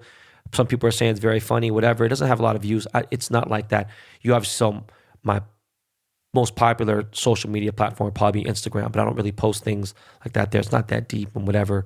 But I posted the video on the YouTube page. I should have posted on fucking Instagram probably, right? It took 10 times faster. But people went crazy. And I pulled a 1 of 5 red refractor Alonso Polar Bear, right, card. I pulled a Luis Robert rookie card. And I pulled a Tatis base card. I pulled the fucking, what else? Oh, I pulled the Acuna die cut. I pulled a lot of really good cards. For that box, I pulled almost over $2,000 in cards off that box. And I began to realize this is a fucking insanely addicting hobby. And I understand why people go crazy, especially when it gets that rare. So, I gave my boy Mike, who has a shop on my mom's house, and he has a small little card shop called Sports Source 2. And I wanted to do a signing there, and I want to help the dude out because he has a truly mom and pop, independent owned business. It's a real, hobby shop. He has baseball cards, hockey, basketball, everything. Super good guy. I decided to give him a bunch of the fucking cards. There's 24 packs in each card, and there's 4 cards in each pack. So it's 96 cards, right? So I must have gave him, I don't know, but a lot of cards. And he always blesses me with small things. He gives my kids Pokemon cards and things. Super nice guy. So I gave him a Luis Robert Luis Robert base card, rookie card, and he decided to put it on eBay. And that shit sold for over $600 fucking dollars. Okay? I am talking about a fucking base card. All right? The Luis Robert rookie card for the regular Topps Chrome is selling for $30. So it's just, the hype is insane. Okay? When you go to local hobby shops, local card shops, you know, they sell Topps Chrome for like anywhere between 35 and $40 a pack. Okay? And that's just what they go for. I think retail for the regular Topps Chrome is actually $275, or might be a little more than mine. I'm not exactly sure. My Topps Chrome set is only available on Topps.com. It's not going to be available at Walmart or at Target or anywhere else. And, you know, so many people reached out to me because, you know, a lot of people are saying it's out of their budget and what they're doing. And I feel bad. So, you know, I gave a lot of cards for free. When I opened these cards up, I said, hey, man, if you guys want these, what's your favorite team? Boom. I wasn't really sure. I don't really follow a lot of players outside the Dodgers. And I was like, all right, you want this card? All right, cool. Check this out. All you got to do is give me like $4 or $5 for shipping. If it's a bunch of other cards you want a top loader, boom, give me $6, $7. And I wasn't like sitting there thinking like, you know, I'm going to come up and make some money. It's just I got to fucking pay my assistant, who I pay $30 an hour, and was like, fuck it, let me just give him some cards to you know, to go out there, boom. And he's going to send out 15, 16, 17, 20 cards, or 20 different people's cards. It's like, you know, just, this wasn't a giveaway. So here you go, these fucking people who, you know, have been in the hobby, whatever, how long, such and such. And, you know, I legitimately was in the hobby in the 80s. So I don't want to hear shit from anybody. But, you know, forget the fact that I gave away $17,000 in autograph cards. That could have went in my pocket. Easily the money could have went in my pocket. No. Let's forget about that I gave a $10,000 Derek Jeter chain. Okay. Let's forget the fact that I've donated near 6 figures to charity this year. Let's forget about the fact that last month I gave Atlanta, Black Men of Atlanta, $5,150. I don't even know anybody at that charity. I just saw that they did an after-school mentor program for black kids and underprivileged black kids, and I decided, fuck it, you know? Let's forget about the fact that I've given away a lot of cards and so much more, and I'm about to give away 2 boxes to podcast listeners, and I might give out 1 box and just do packs, okay? Motherfuckers, are you guys serious? People are like, you're a millionaire, you should not trip on that. No, bro, it wasn't about that at all. It was more so just making sure it's tedious work. I'm not going out there and doing that shit. I got 3 kids and 3 businesses, and I'm already busy as fuck. I got a podcast that takes a lot of my time. I do some research on what's going on, and I try to make this organic as possible. Shame on you motherfuckers that are hating on that situation. You guys are fucking crazy. I would love to see anybody, even in the same position. I know people who got way more money than me that don't even do half the engagement or fucking charity or donations. It's like, y'all need to chill. So going on, I'm only selling those 10 boxes because I don't have a shitload of boxes that I'm getting.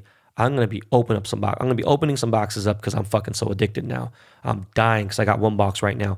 The only problem is the boxes won't be shipped until September 9th or 10th. I'm almost positive I'm going to be the first one to get the boxes. I was the first one to get these 2 boxes. Topps had to go through hell for me to get these 2. And basically, I'm going to be selling packs. I didn't want to, but I think, you know what? A lot of people can't afford $1,000, $1,200, whatever it may be. And it might even get crazier now that fucking, a goddamn Robert, rookie card is going for fucking $600. Forget the fact that there's fucking diamond die cuts that are beautiful that are going probably for crazy money. Okay. 101 super factors. All right. There's crazy rips. All right. Mike Trout autos. There's fucking other autographs in here. It's just crazy. So I'm going to figure it out. I might sell packs for like $50, $60 a pop. And then I might sign autograph packs for like $100, $125 a pack. And just do that. I might do a box. I might do 2. I doubt it because I don't really have a lot. And I want to open these boxes myself. And I did a poll yesterday on Twitter. And I was like, would you rather have 2 unopened boxes of Topps Chrome or an Ichiro AP? Mind you, Ichiro AP is $15,000 right now. And I thought like 80, 90% were going to say Ichiro AP. It was like 60, 65% said they'd rather have the Topps Chrome boxes. That shit made me feel extra good. And it made me know I did a good job on these cards, and I'm really hyped about it. Super happy. Like I said, for you listeners, I will be giving away boxes on here exclusively to you guys. So the hype is in fucking sane. Okay? Like in fucking sane. It is so crazy. There's an Instagram page called Resell University. They are the biggest supreme fucking sneaker, all hype beast type shit resale page on the fucking internet. And they're like Benz, Tops, Chrome, 2020, fucking BBDTC, Chrome set is coming out. Make sure you hit us up if you want bots or blah, blah, whatever in emails. I'm like, yo, hold the fuck up. Slow the fuck down. Hold up. This shit made a hype beast page. And I started searching all these other pages, and it's like, anything that makes money, is caused this type of mass hysteria. Now, I've just basically guaranteed that there's going to be 50, 60,000 more people trying to enter this raffle. Now, when I talk to Tops and the head people, my boy Jeff, he's like, look, we've really gone above and beyond to make sure that bots don't get this. Our raffles, this isn't our first raffle. We know how we get, to get down. And if you have a bunch of new accounts, your chances aren't that good. So that's encouraging for the collectors, because I do want collectors to get this. I do want people to show me, hey man, I got this. I would love if more than 50% of the people opened these boxes and didn't sell them. If another 50% want to sell them, cool, man. It's part of the game. I get it. There's not a shit ton out there. But, there are thousands of boxes. But at the same time, there's, people in the 6-figure range that want this box. So I don't know, man. But, shout out to Resell University, whatever, good for them. It's dope. It's not that I'm out here trying to make $1 because I already got paid. Anything doing crazy on the secondary market has got nothing to do with me. It's got nothing to do with Tops. All right. And I'm a passionate person. So in my voice, if I'm fucking talking about, Pocari Sweat, or I'm talking about Japanese snacks, or I'm talking about anything, especially something that I worked on, I'm very passionate about how I speak about my products. So forgive me, but that's just how I am. If that creates crazy hype, all right, cool, man. It is what it is. So just the hype is crazy. Resale value is crazy. And I just want everyone to know that I do wish everyone the best of luck. I hope the people who really do want it so they can open them, get them. I hope the people that want to make it so they can make some money to help them pay some bills, I hope you get it too. For those just out there trying to get a Gucci belt or trying to impress some girl or whatever it may be with the money, yo, man, y'all need to just no, that energy ain't rocking with me, okay? I'm not rocking with that. But anyways, man, if you were lucky enough to get one of my Blake Jameson, Mike Trout dual autograph cards, so we made 10 Blake Jameson, Mike Trout cards, okay? We autographed 10, all right? There's only 10 available. It is the first collaboration and the only collaboration currently in Topps Project 2020. Blake had the second highest selling card in the history of Topps Project 2020. This Mike Trout card has been signed by him and me. You get a certificate, it comes signed by both of us. There's only 10 of them. I forgot to mention that we only sold 3 each, meaning he sold 3 on his website and I sold 3 on my website. There might be some available on his. I don't know if he sold all of them, but his website, I believe, is athleteportraits.com. I'm not positive. You can go to @BlakeJameson's Twitter, or you go to his Instagram, which is, I believe, Athlete Portraits. But going on, we're giving away 4 collaboration autograph cards. Now, these cards are $3,000 each. So fucking $1,500 to him, $1,500 to me, right? $3,000 each is the only dual auto in the entire Topps Project 2020. And remember, we're over 200 cards right now, so this is over halfway. There still hasn't been another collab. So with that said, the way you could win this card, and I'm sorry for not mentioning this earlier, I'm going to give away 2. He's going to give away 2. All you have to do is tomorrow, Blake is his doc, I think doc couldn't, or his card comes out with Toss Project 2020. So if you get that, any card you get, whether you get a combo, base card, base card, or if you get 20, 10, 15, whatever the fuck you get, every time you get one, you get a chance to enter into this raffle. And then you'll get a chance to win this card. So it's an incentive. My next card is Ted Williams, aka Teddy Baseball. This is one of the three, or one of the two really old, much older cards. Guys were in the 50s, this was during the 50s, 60s. And my Ted Williams card, obviously I gave it a modern touch. And my card comes out on Wednesday, it will be available till Friday. If you buy the Ted Williams card, not only will you have a chance to win 2 Blake Jameson collab auto cards, a Mike Trout card, because I'm going to give 2 away to people who bought these cards. All you got to do is buy one fucking card. You got to spend $20. You want to buy 5, buy 10 to, obviously save some money. Cool. All right. I can guarantee you that this will be one of my lower print runs, but with your help, it will do maybe okay. And again, this will enter you into the raffle to win one of these cards. Now, also, I will be giving away packs to those who buy the cards. I will do a raffle. No joke. I will have you guys show me a screenshot of your receipt, your email from Topps.com, and I will enter you in a raffle. I will show exactly how it's done. I will fucking get tickets or whatever the fucking needs to be, and I will pick the numbers out. And look, at the very least, if you don't win one of the $3,000 dual collab auto cards, then you will win a pack, I'm sure. Be giving out I don't know yet. I haven't figured it out, but I'm going to give out some packs. So that's more incentive for you to buy my Ted Williams card. And by the way, if you didn't know, the cards are shipping fast as fuck right now. All right. Everyone should already have their Cals. Derek Jeters are shipped. I got my Derek Jeters.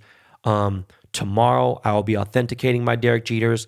This week, either Thursday or Friday, I will be selling my autographed Beckett authenticated Derek Jeter cards. Now, this is going to be the most expensive autographs of my entire set because this was the most desired card over Mike Trout. Derek Jeter has a bigger fan base overall, and this will be, my best-selling card because obviously I'm signing the least amount of cards over anybody. There will be a 1 of 50 Derek Jeter. There will be a 1 of 10 in gold Ben Baller autograph. The 1 of 50 will be a silver BBDTC with number 2 and number 42 being in blue ink, obviously because 2 is Jeter's number and number 42 is my number. I will also be selling some 101, a couple 101s authenticated by Beckett, and they also slabbed them for me. It is very special to see my cards slabbed. That's something fucking beautiful as fuck. And there might be a couple of friends and family cards going up for sale. But again, cards are shipping very fast right now. I just got a notification that my Rivera card has just shipped. So that's fucking crazy. Rivera was 151. So these cards are going to start coming really quick. So I would say maybe in a month or 2, everything will be caught up. You will not be waiting 2 months, 1 month, or anything. You're going to be waiting a week to get your cards now, and it's going to make everything run smoother. I'm going to have releases more often, and it's just going to be, there's going to be more giveaways. It's just going to be a lot smoother. That bottleneck issue with Derek Jeter is done. If one of you guys got the chain, I don't want to buy it. I'm not tripping. It's all good. That was a giveaway. If one of you guys do get a 101 gold Derek Jeter, I fucking want it badly. Let me know. To the dude who offered I forgot what the dude, someone finally came up with the Cal Ripken 1-1. He wanted like $13,000-$14,000, and I was like, bro, come on, man. Look, I love Cal. It's one of my favorite cards, but I'm not paying 13 bands. I could have bought my Mike Trout for that, and that shit's going to be worth fucking $25,000, $30,000, maybe $50,000 with my autograph on it. So you guys are tripping. But yeah, a lot of fucking releases this week. I'm really excited. So stay tuned to my Twitter and everything else. The podcast is just crazy. It's just nuts, man. It's just a fucking nutso time. And I really can't explain to you how much I do appreciate you guys supporting me. It's really been an amazing time. It's overwhelming, but at the same time, you guys have, for most of the supporters, you guys, I don't know what to say, especially, a lot of grown men, man, just really good people. Just I can just tell. Good guys. Yo, so I did this thing for the MLBPA. That is the Major League Baseball Players Association. And I got to give a big shout out to MLBPA. I just did a little small thing about the hobby and how I came and started to getting into baseball cards and things like that. So check out that interview. You could check it out on my Twitter. Just go through my timeline. It'll be on my Instagram today as you're watching it. And again, big shout out to my boy Jock Peterson. He's the one who I paired up with to do this interview. And you already know, man. I bleed blue, Dodgers all day. And my boy Jock is just, for him to take his time out during playing baseball in this fucking pandemic is crazy. So yeah, check it out, man. It's a good little interview, man. As far as entertainment, I can't really say I watched much TV this week. I don't even think I was on the phone too much. I limited myself because I was in San Diego with the kids, went on the waterfalls and fucking water slide and, played and went on the swings and just spent a lot of time with my family. One notable thing is obviously after fucking Chadwick died, Mr. Boseman, I watched Black Panther and I was like, damn, this was such a fucking good movie. Like, this movie was fucking amazing. I watched this documentary. I think it was a 2020 documentary on the Backstreet Boys, and not the Backstreet Boys, I'm sorry, a guy named Lou Pearlman. And he just, what a fucking piece of shit scumbag motherfucker. But he's the dude who created Backstreet Boys and NSYNC and kind of helped Britney early on. And he had a group called O-Town. But it was just an interesting fucking, it was good. It was watchable. Obviously, Justin Timberlake's a huge star. He's the only one that was still relevant right now. But just crazy how you need to pay attention to this. If you're into music or you want to be a rapper, you want to be a singer or anything, you should watch it because there's a lot of things that would give you some red flags and give you some better insight of how fucked up the music business is and entertainment in general. I did watch this documentary called Love and Betrayal on the Force about this police officer chick who was engaged to another police officer, and she started to fuck around with this dude from the Mexican mafia and all this crazy shit and whatever. And it was all right. It's called Love and Betrayal on the Force, and it was based in Riverside, California. It was all right. It was cool. Backstreet Boys, Lou Pearlman thing was a little better. But yo, look, I want to tell you guys something real quick. 2020 has been fucked up. All right. I truly do believe 2021 will be worse.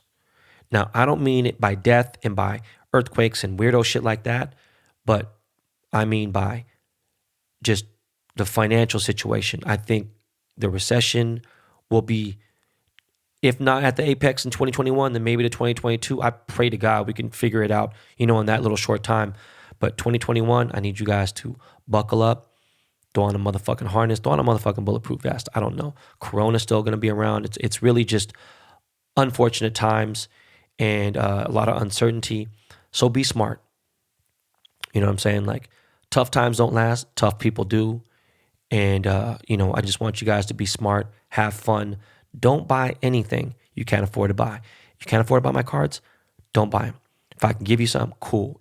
I don't sign a lot of cards. I try to keep my autos at very limited to hold value. And I am hot right now. I realize that. That's weird for me to say that, but I understand what it takes to keep it at a nice warm level so I don't get cold anywhere. I don't believe in Ponzi schemes. I don't believe in any kind of fucking weirdo shit. I just want to keep it pushing and keep it positive. I do think that at this point right now, having cash in your bank account, yes, is good. But I do think if you were to find somebody that could advise you on stocks and, something else that is going to do more for your money than a basic bank account. I just want you to understand that 2021 is going to be a very interesting year, and I need you guys to definitely be careful. With that said, we are out of here. We are fucking done.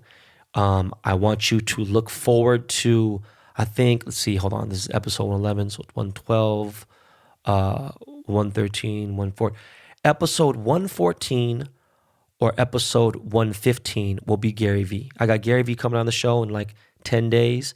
So that'll be an interesting show. I think that's probably going to be one of the biggest shows just because of the hobby and business, entrepreneurship and all that stuff. And he's one of the biggest business podcasters. It's going to be fucking great. So again, thank you guys so much. Please subscribe to the show. There's more benefits when you do subscribe. I give people more things when they subscribe. You have a better chance of winning something when you are a subscriber to Behind the Baller. And please tell a friend to subscribe to the show. I appreciate you guys so much. Always remember, this is not your practice life. All right? Your boy Ben Beasy is out of here. Yo, Lakey Lake, what's good, bro? What's poppin', homie? All right, man. Can you play some music real quick, man? Let's get okay, yeah. There we go. Let's get the fuck out of here. I appreciate you, LL. Thank you, everyone. Love.